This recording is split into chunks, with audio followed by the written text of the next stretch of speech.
What does it mean to govern a community nonprofit? Not just from a perspective of watching out for the bottom line, but a place of strength and leadership. In this brief video, I introduce you to a revolutionary framework that focuses not solely on the basic tasks that keep everyone out of trouble, but from a place where board members really should be, playing a key role in defining, protecting, and advancing a better future for all. Chait, Ryan, and Taylor's Governance as Leadership.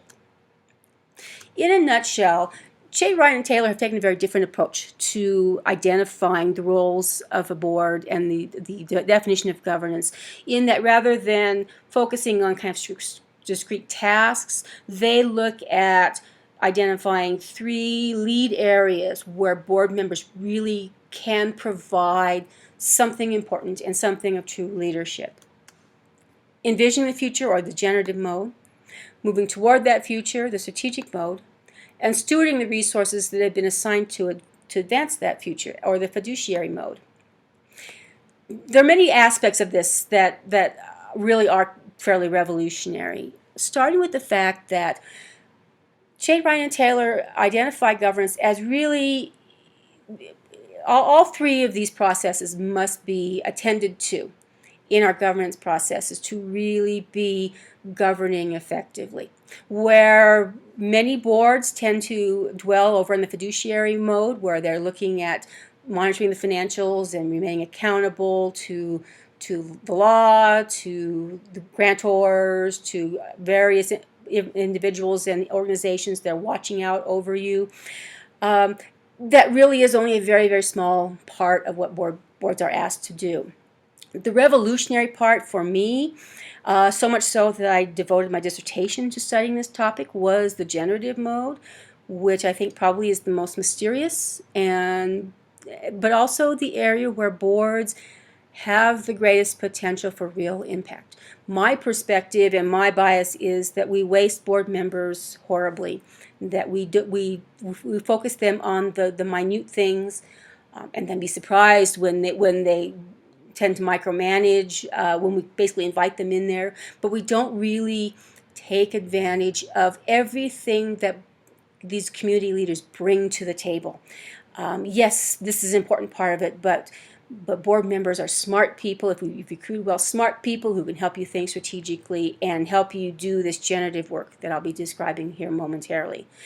This model, to me, really addresses not only what nonprofits need, but what board members really sign on for in the first place. They have these talents, they have these desires and passions for your mission, and typically we don't give them the opportunity to use and express them as fully and effectively as possible.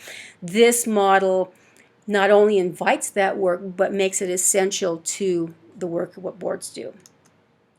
I'm starting with describing the generative mode first because it reinforces what I think we tend to do wrong in board work generally. That we start our meetings and we focus our attention on the fiduciary stuff and maybe a little bit of strategic stuff, that we just kind of never get to the generative work. So I've deliberately set up this presentation to start with the generative mode because I think that it needs to be given its due. Dr. Kathy Trower, who is a protege of one of the main authors of this work, has done an excellent job of defining governance as leadership from a practical perspective in a new book that she has written. And so some of the definition here that I'm going to provide will come straight from Kathy. I've worked with it myself and tried to come up with my own definitions, and in some respects, the best stuff Kathy's already written and already articulated. So this early kind of framing comes directly from Kathy Trower. The generative mode, the role that the board is playing, is sense maker, and its responsibility is insight. Kathy defines that as the board being a source of leadership that comes in and helps the agency frame, identify, and confront those challenges that are impacting their work, and rooting those discussions and rooting that framing from a place of the organization's values and beliefs. That's very, very important, that you have individuals who have the wisdom to help you identify and ask those kinds of big kinds of questions, but also then take that and root the framing and response from a perspective of those values that form the foundation for your organization. Engaging in sense-making, meaning-making, and problem framing also is an essential part of this work. Board members bringing their wisdom and asking, what does this really mean? And we're seeing the problem this way, but is there a different way of framing the issue? And wise board members who have come from different backgrounds can help you kind of make sense of all that.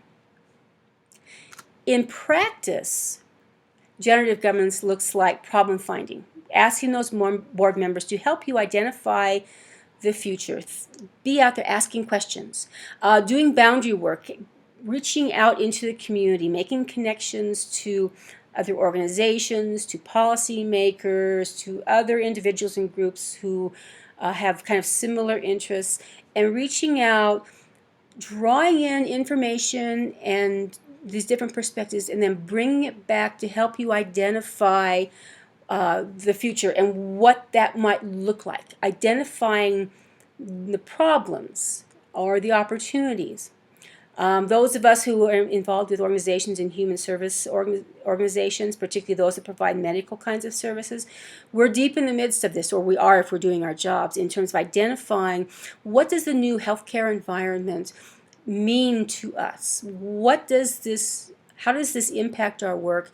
And not only what kinds of challenges does it bring to the way we've been doing things, but how can we create new opportunities within this new environment and create something different that addresses a new kind of need?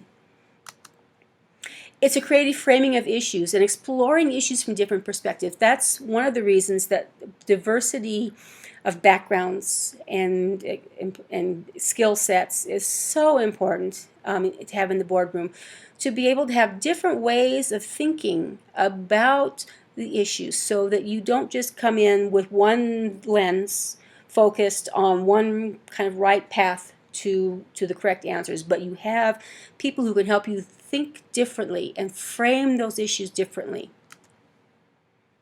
And then asking, what does this mean?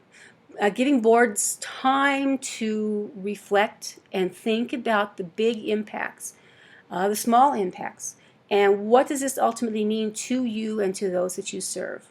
I'm a big proponent of reflective practice generally, but certainly in giving boards more time, whether it's giving individuals time to think ahead of the board meeting because you've given them what they need to anticipate and giving them time to really think about it and approach the questions thoughtfully before they come to the boardroom, or whether it's giving them space within board meetings to reflect and discuss and ask, what does this ultimately mean to us and to those we serve?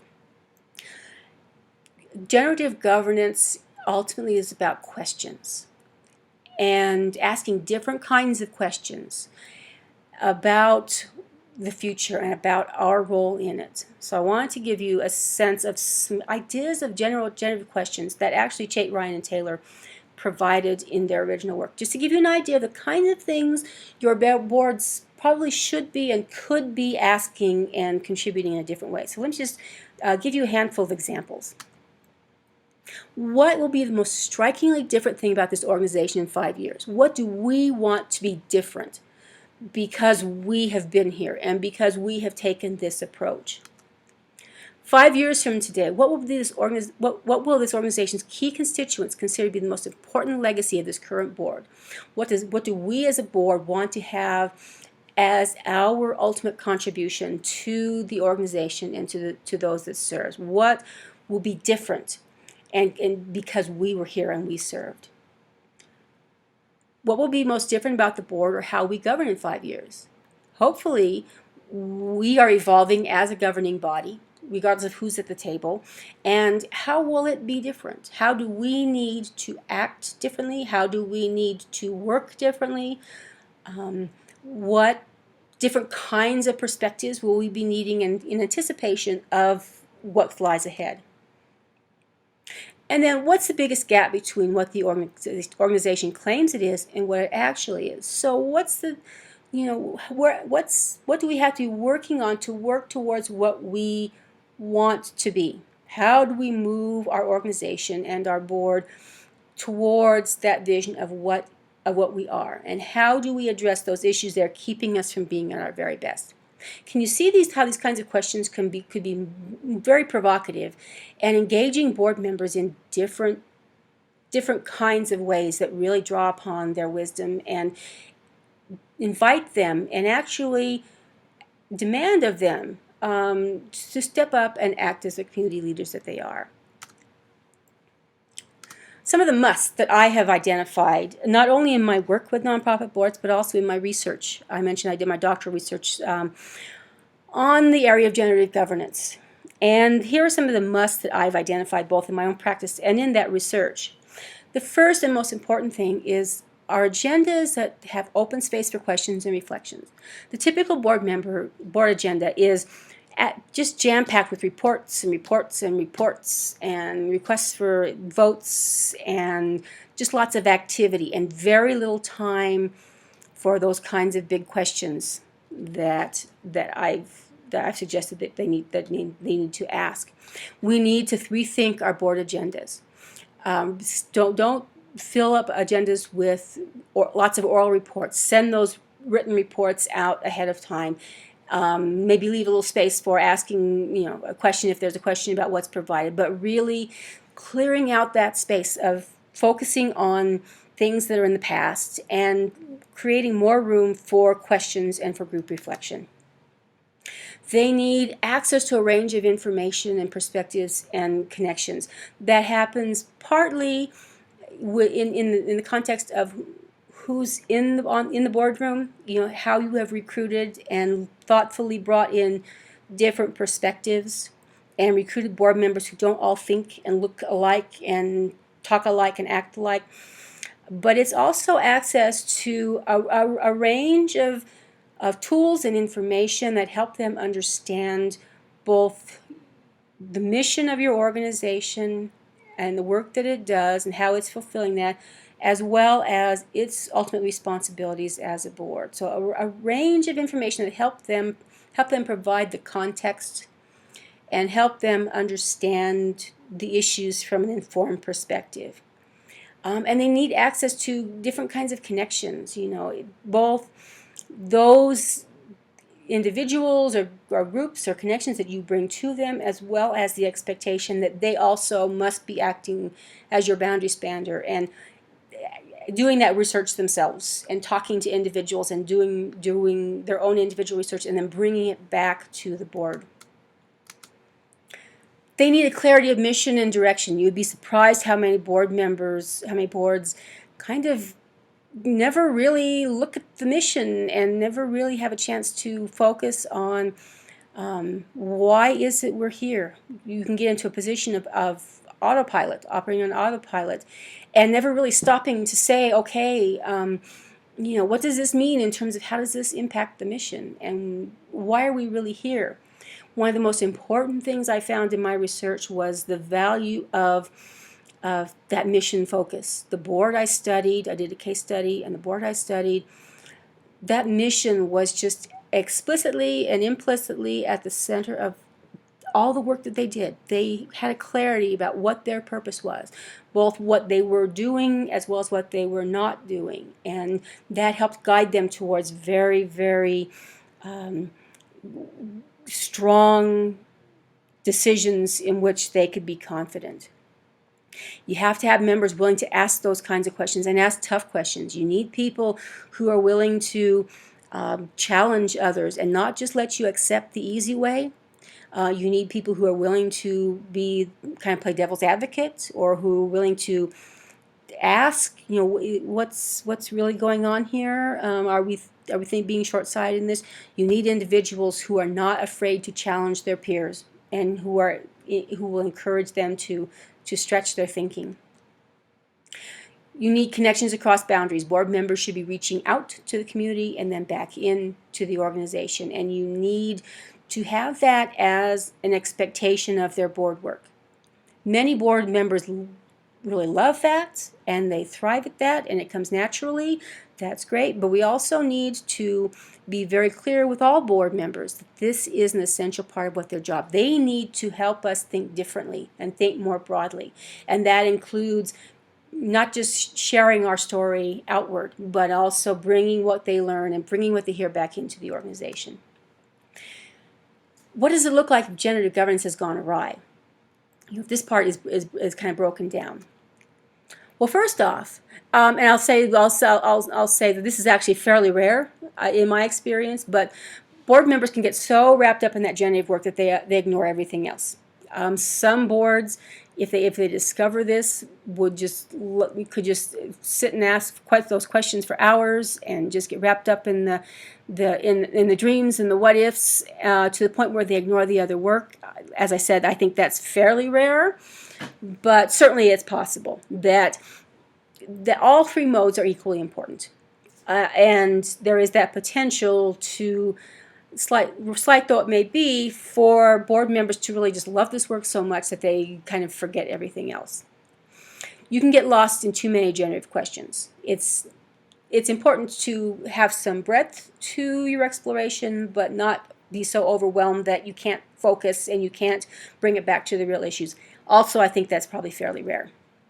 Asking questions too late to be effective. The time to be asking those questions is before you're in the middle of the situation. So be asking those questions from very, very early on, and be asking questions that anticipate those issues and those opportunities before they even appear on the horizon.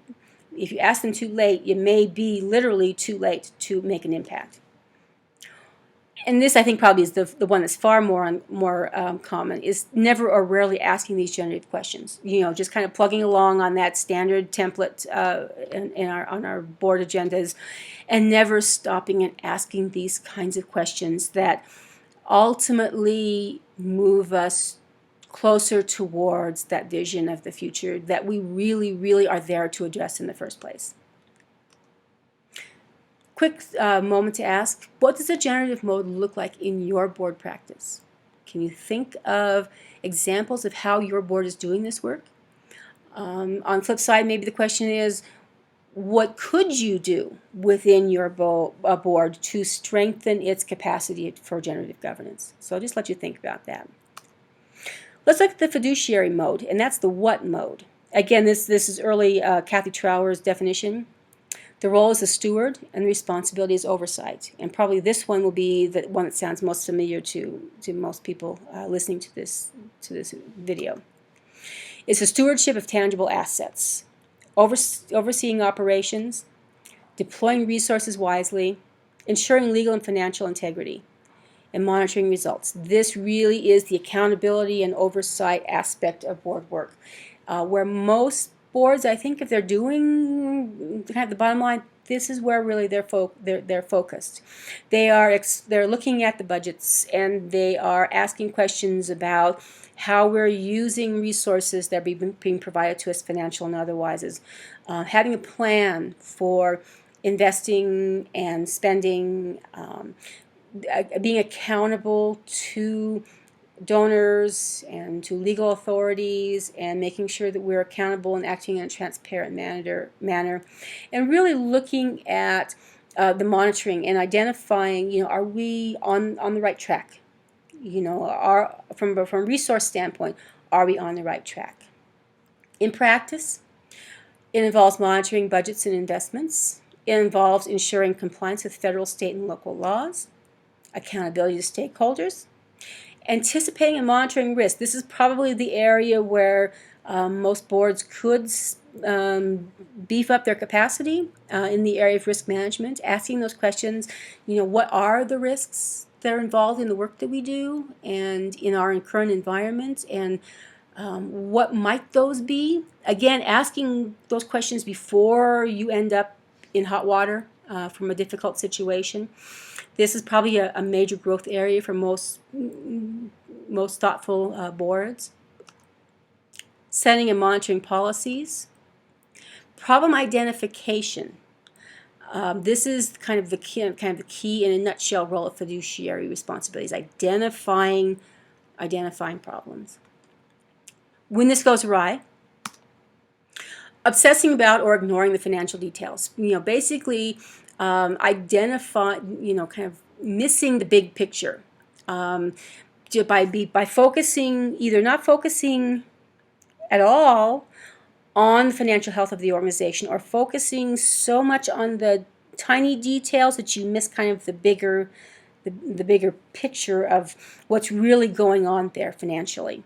So you can either kind of ignore it, or look away and not ask those questions that you should be asking, or you could obsess about one small piece of it and ignore kind of the bigger picture behind that.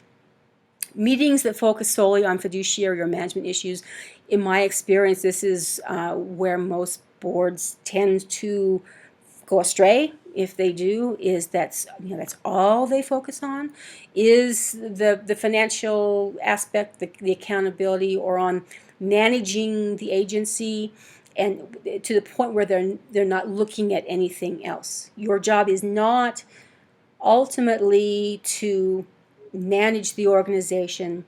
It's more than that. But so many boards get into that either because it's what they know, because that's what they do professionally, or this is where all the scary stuff is.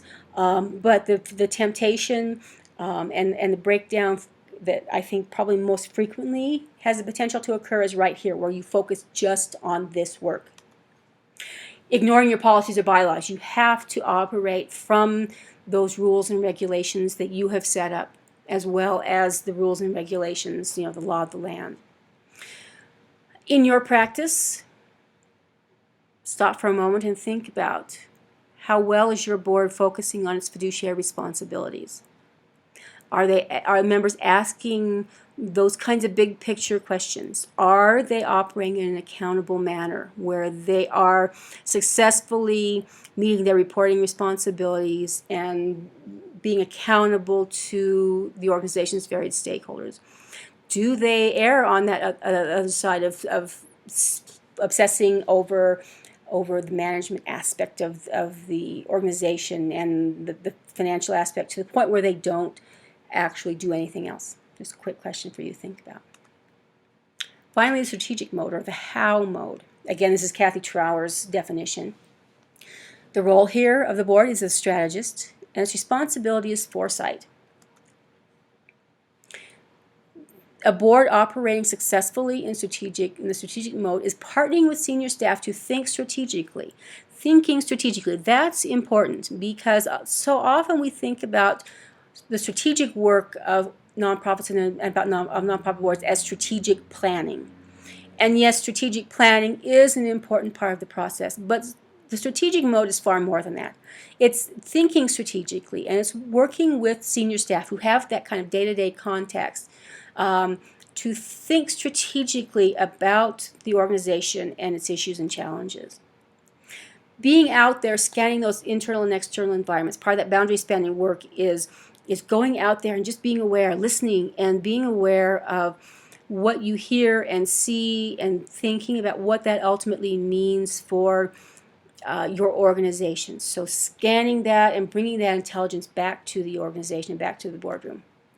Designing and reflecting on adapting strategic plans. Yes, the board has an ultimate role, not necessarily writing the plan itself, and I've too often seen boards think that's what you do, that the board sits down and writes a strategic plan, but certainly the board has ultimate responsibility for providing direction for that process, for participating appropriately in that process, or for making sure that planning is not just done, but implemented.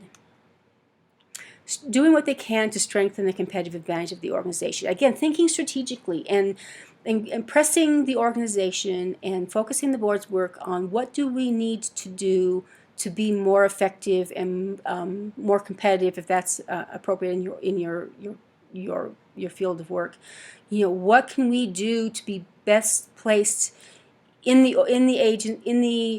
community to be a leader, an organizational leader in our mission area.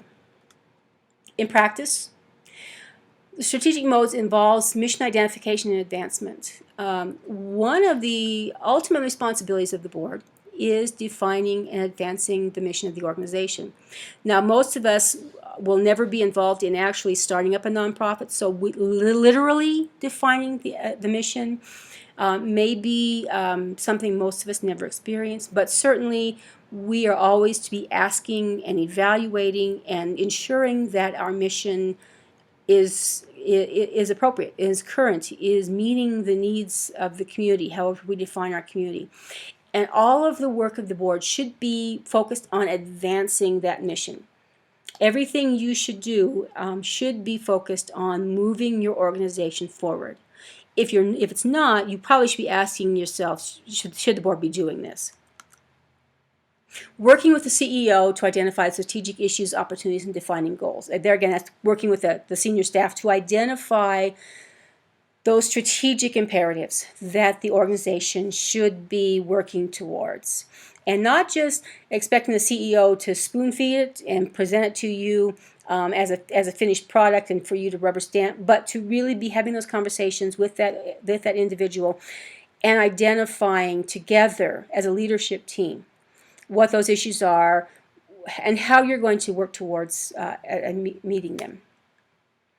Exploring the implications of potential decisions. Don't just take the easy way out. Don't just accept the CEO's recommendations that he or she brings to the table, but really looking at those decisions from different perspectives before you actually make a decision. Don't be a passive board. Be thinking broadly and strategically about everything that you are working on. Identifying and monitoring strategic benchmarks. Identifying those kind of lead indicators that you want to focus on as a board to help you stay attuned to the health of the organization. Coming up with a dashboard that makes it easy for you to see progress made, whether it's financial goals, whether it's community needs goals, clients served, whatever that may be. The board needs to identify the benchmarks that it wants to follow to ensure that the organization is acting in an effective way. And again, that boundary spanning work is an important part of the strategic mode. Strategic mode is problem solving. So generative mode was problem finding. Fiduciary mode was problem identification. And strategic mode is problem solving. When strategic mode goes awry, the biggest one I think probably might be fairly common if we're honest, is failing to regularly ask, how does this impact our mission? One of the greatest things I saw in my research was this board had was good about generally, but they had one individual who regularly asked, what does this mean to our mission? And I saw them, certainly one really vivid case, stop and think and explore the issue from the perspective of different stakeholders and emerge with a very, very different decision than they would have if they just said, okay, yeah, this kind of makes sense. Yeah, it's good for us. Let's go for it. Because they stopped and asked, how does this impact our mission? Boards need to be focused on that in everything they do. Another way that they can go right is thinking that strategic work is just the special stuff that you do at retreats. Strategic work is embedded in effective nonprofit governance. And if you are focusing only on going to these special events, retreats or trainings or whatever, and focusing only as a special event, you are failing in your strategic mode. Strategic work, strategic thinking, strategic governance needs to be embedded in everything the board does. Or translating strategic governance as either writing the strategic plan ourselves or passively accepting whatever the CEO develops. Boards should not be writing strategic plans. I used to lead too many retreats until I said, no, this is not right, where the finished product was supposed to be a strategic plan. That is not an effective use of board time. Neither is it appropriate for you to just rubber stamp whatever the CEO comes up with. This needs to be an active process involving the board. relying solely upon board wisdom and experience. This may seem counterintuitive because I've kind of been pushing for drawing upon and respecting and valuing the wisdom and the skills that the board members bring to the table. But you also need to think strategically about bringing in perspectives from other sources. You know, sometimes the wisdom is not solely in the room. Sometimes you need information or expertise that simply just doesn't exist within the board itself. And not recognizing that, not seeing that strategically speaking you need a broader perspective can be a big, big mistake.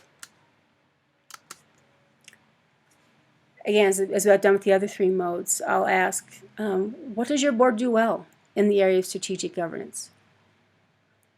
Where could they be working differently and doing something differently and doing something more effectively to govern strategically?